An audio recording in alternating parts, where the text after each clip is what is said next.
We've arrived at our destination. It's a little windy. In fact, it's a lot windy. And people that were out here before us left a bunch of stuff. American flag hanging up there. And garbage in the fire pit. But now it's just a matter of setting up camp and doing some hunting or fishing or whatever else we want.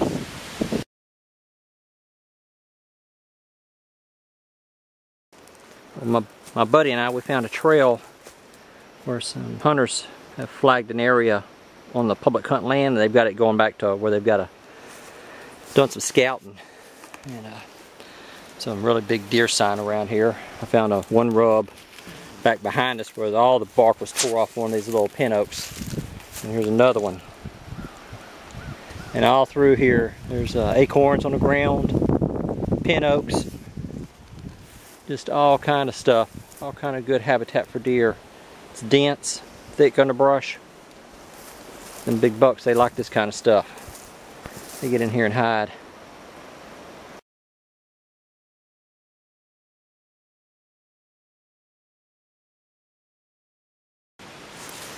Well, my buddy and I, we're going to come over here. He's going to fish that little slough right over there. And I'm going to fish this little slough over here. And I see something hitting out there. Maybe I'll catch something. What I'm using here is just a Zipco 33 close fish reel. Got some worms. Gonna ease on in here. Now the only way to get in here is by boat. We parked the boat and walked over here. So maybe this ain't all fished out.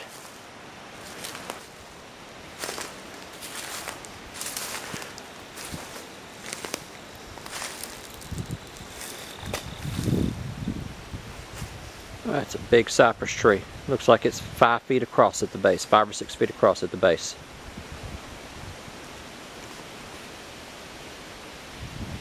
The buzzard.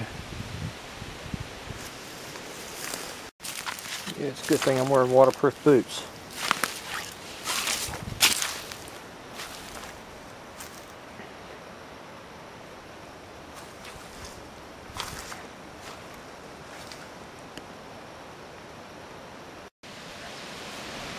Well, it may not be much.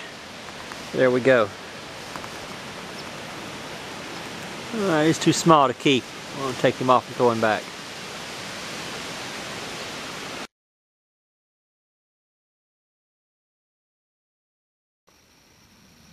The wind has finally died down enough where it's not blaring the microphone of the camera. The river is really laid down. So peaceful out here. I can hear one jet. Hear a squirrel barking.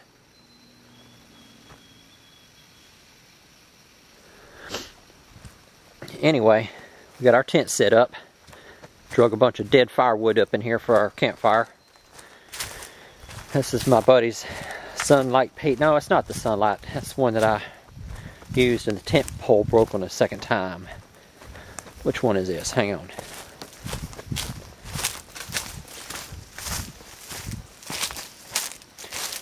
King's Peak. No Limits King's Peak. And got I want a little room to move around, so I brought something a little bit bigger than my usual tent. Even though we've received almost 2 days of rainfall, the campfire fired up real good. And it's going. That's one thing we're worried about. It was 2 days of rain, or a day and a half of rain. But everything seems to be going pretty good. Can't complain. Got my stool out. Waiting on a phone call from my wife. And that's about it for now.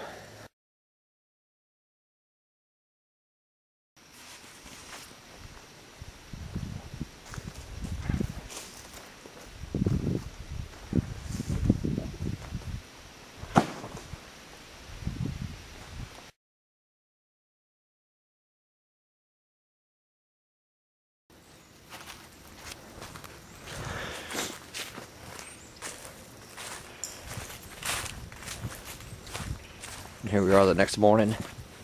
We got frost on our rod and reels over there on the table. So it got below 36 degrees last night.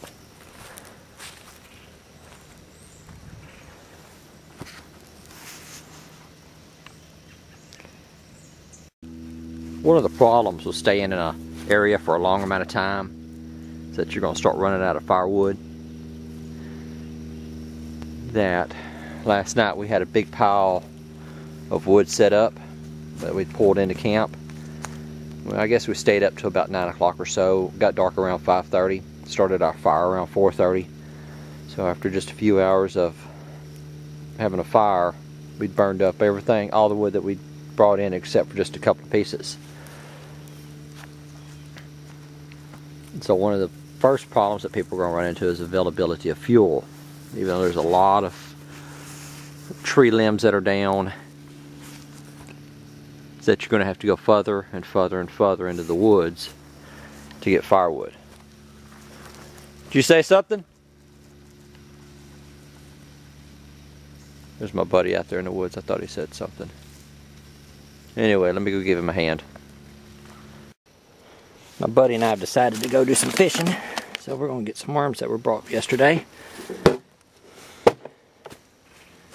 and load up the boat and head out. It's been a good morning, lots of fog that finally burned off. It's 9:45 Central US time. You ready?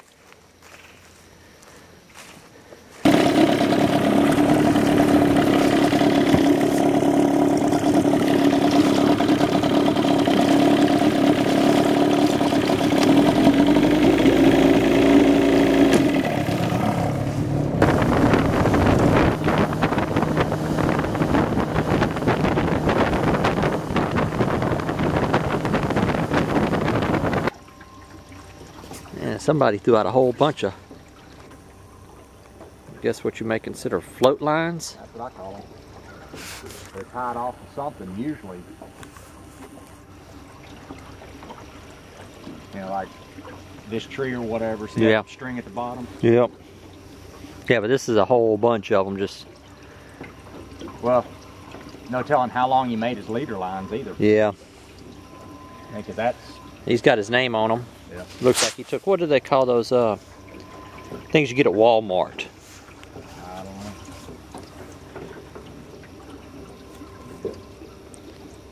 know. Cut them up. Noodles, that's what they call them, noodles. That's what they call that, noodling. Some people call that noodling, where they'll take and cut the big 3 or 4 foot long noodles you get at Walmart up. Yeah. All right, curve to your left right here. That's where we're going. Take that noodle, for example. That would be good in some type of survival situation. If you had a canoe, you could come up inside these little canals, drop off the noodles, get you some worms, and just drop them off. Let them sit overnight, or even check them, what, twice a day? Twice a day? Once a day? I do once a day. Once a day? Hope that ain't no damn game warden.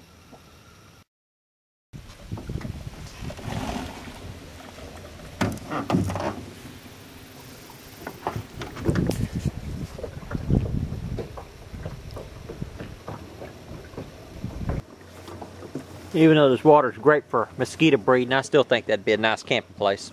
Oh yeah. Well, especially like right now.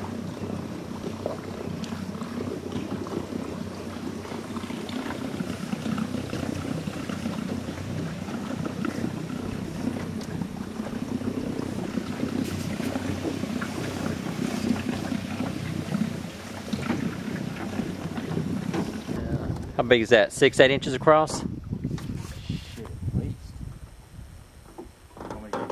Nah, it's alright. Yeah, you wouldn't want that falling in your boat. No, well, now's not a bad time, but during the summer, that would kind of ruin your day. This is the ideal situation of where you use these noodles. You get these at Walmart. I think they're like 3 or 4 foot long. Oh yeah. Cut them, drop them off. Then you can go tend to other duties. Yeah, that's what I was saying, like about the yo-yos and stuff. Yeah. You know, or a trot line, or hell, pretty much anything that doesn't require you to sit here and waste a bunch of time, you know, putting the line in the water. Yep. drop these off, and especially like right here where there's no current. Yeah. There's a fish on that one, there's a catfish on it. It looks dead though.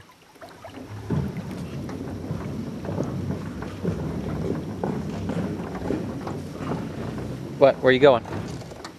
I thought you wanted to catch it. Nah, no, I ain't gonna bother somebody else with stuff like that. And then you use a canoe or some type of paddle boat. Do what now? Drag across that.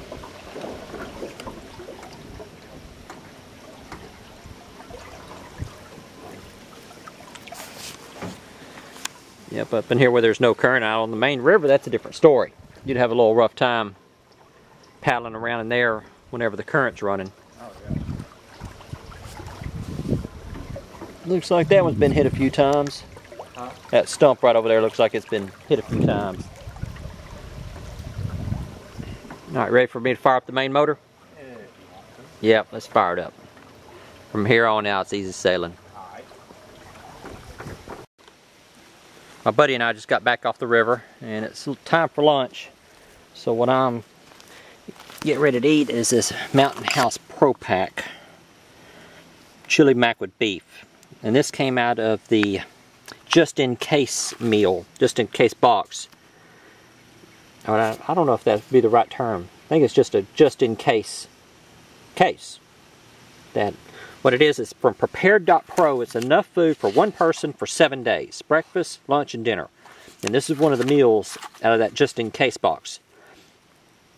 And this is the first time for me to try in this Mountain House, so you're supposed to boil like 8 ounces of water. And it's got a resealable top to it. Peel it back, pour your water in there, seal it back, and then eat it. So we've got a little single burner propane stove, canteen cup, fill that half full of water, bring it to a rolling boil and pour it in here. Now I've opened the package up and pulled the oxygen absorber out. This is in there and it says, do not eat oxygen absorber. So don't eat it. Got the stove going and canteen cup, about a little under half of the canteen cup full of water. And no, we didn't use the water out of the river, just used canteen water.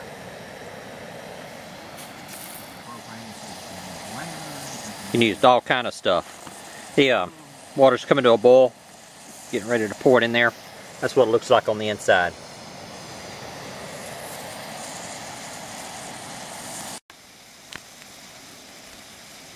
Alright, here it goes. Take that.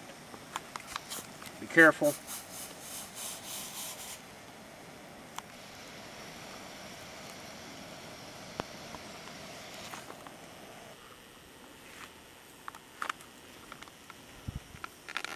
Seal it back. Ooh, that's hot.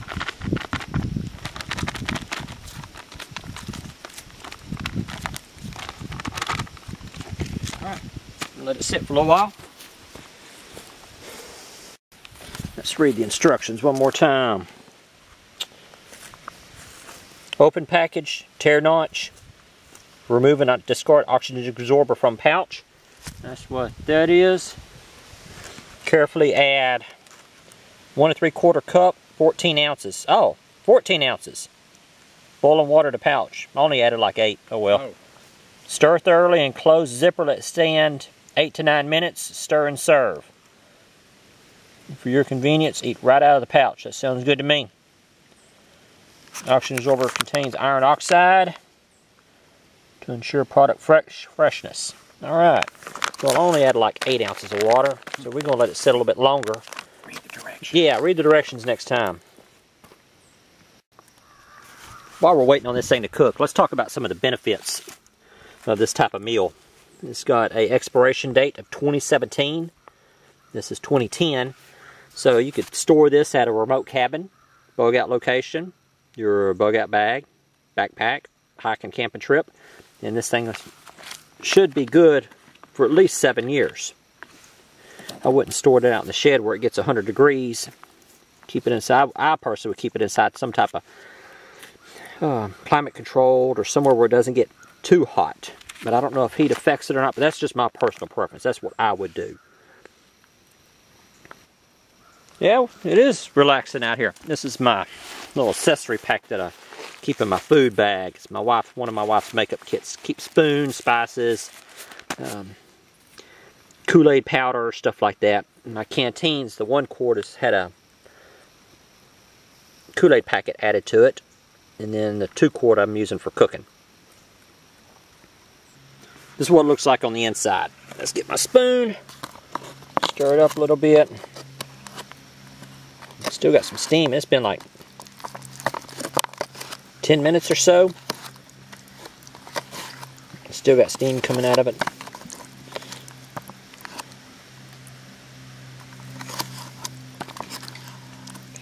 Alright, now for the taste test. Pull that lanyard of the camera around.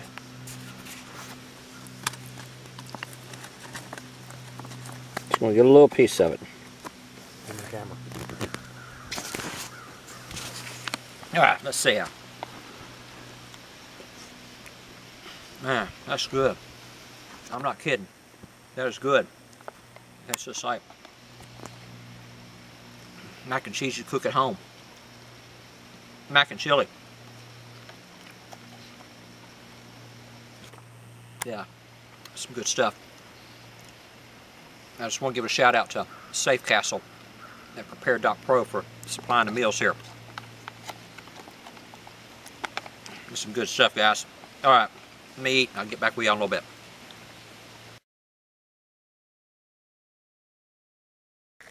You feel something?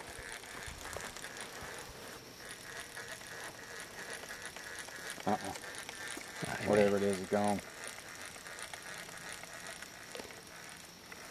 Did you take your bait? No, bait's still there. Throw it out there and just let it sit.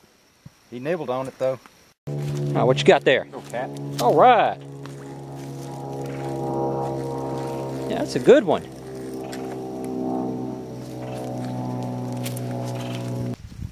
Looks like we got another one. Looks like we got another one coming in. And that's why you got to be careful of them catfish. I was throwing one back in and he swung that fin around and stabbed me right in my hand. I think he got off. Yeah, he got off. You got off? Got your... No, bait's still there a little bit. It's not that bad, but you got to be careful of them catfish.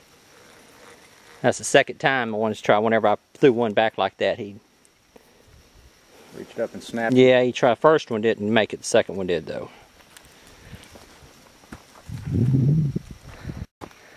There we go. How long do you think he is? 6, 8 inches? 6 inches? 7 inches? 6 inches. No, it's about 6 or 7 inches. Yeah, good job. Well, sun perch.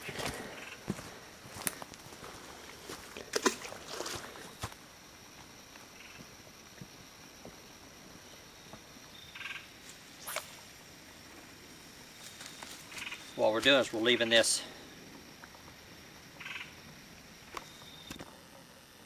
unlocked so that when something hits it, it'll take the line instead of taking the pole with it.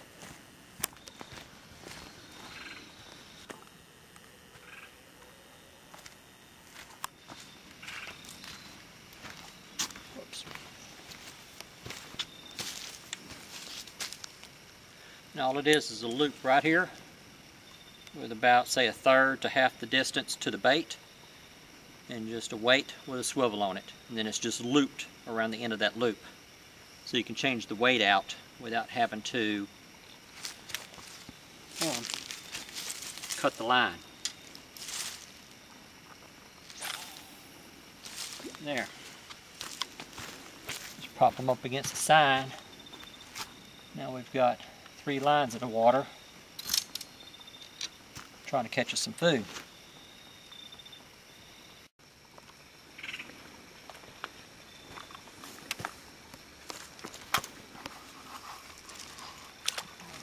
Go.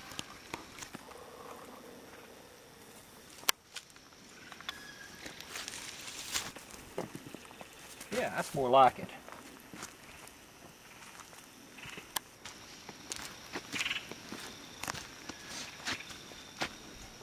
Come on, fella.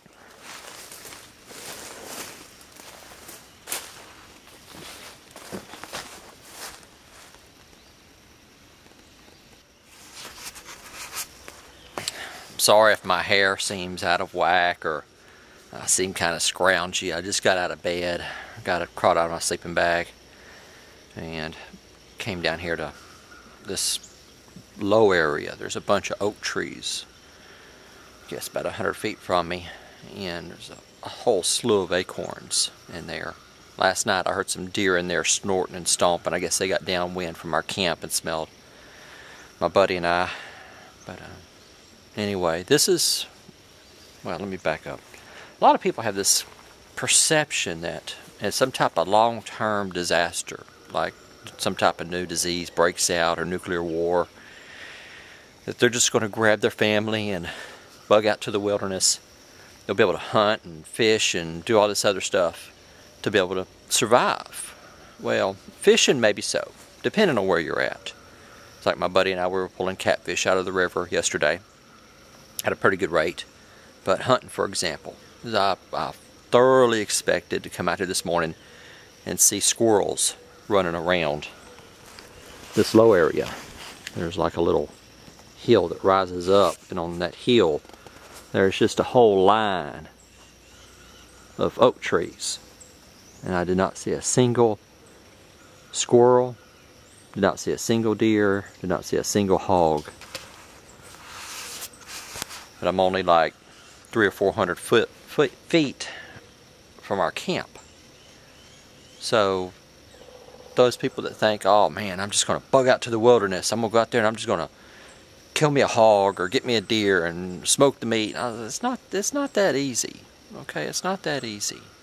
Said I've gone out to deer stands and sit there for hours, sometimes days, not constantly, but days on end, sitting there for 4 and 5 hours a day and never see a deer, never see a hog.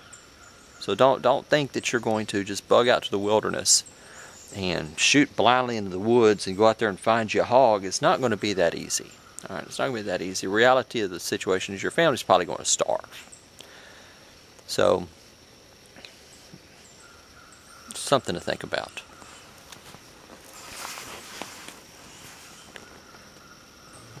Another camping trip draws to an end. We're leaving some firewood piled up for the people that'll be camping here next. We've extinguished our fire with several gallons of river water, just smoking because of the steam of the water coming off the hot coals. But believe me, it's out. We've policed the area and made sure that we're not leaving anything behind except for some ashes off our campfire. That's where my tent was at. My buddy's tent and what we packed in, we're packing out. The rig's not ours. That was left here by somebody else.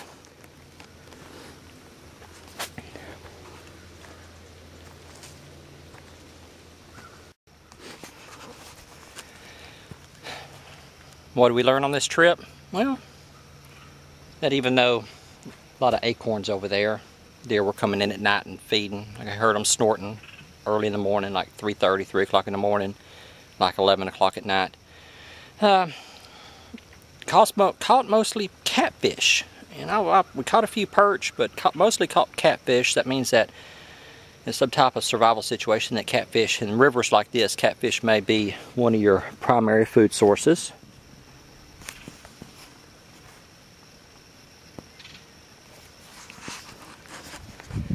That we depleted the battery trolling up inside of some sloughs, doing some exploring.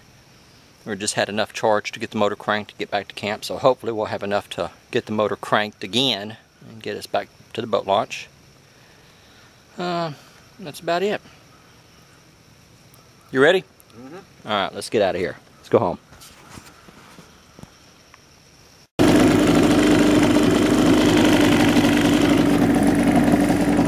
Ready?